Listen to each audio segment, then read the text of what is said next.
ইংল্যান্ডের বিরুদ্ধে ভারতীয় দলকে পরের ম্যাচে জিততে গেলে কি কি বিষয়ে নজর দিতে হবে? প্রথমে অবশ্যই শুভমান গিলের অ্যাগ্রেসিভনেস, যেটাকে কিন্তু তাকে আবার ফিরিয়ে আনতে হবে, কাজে লাগাতে হবে।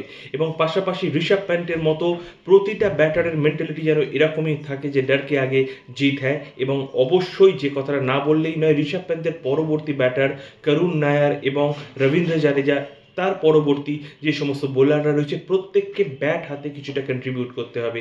ওরকম যদি শেষের দিকে টেলেন্ডাররা এবং করুণ নায়ার, রবীন্দ্র জাদেজা এই ছজন মিলে যদি 50 রানও টিমের স্কোর কার্ডে অ্যাড করতে না পারে, তাহলে তার চেয়ে হতাশাজনক আর কিছু হতে পারে না।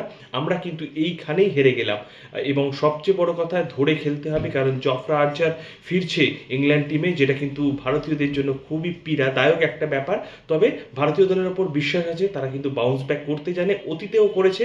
শুধু একটু অ্যাগ্রেসিভনেস একটা দরকার টিমের প্রতিটা সদস্যের মধ্যে।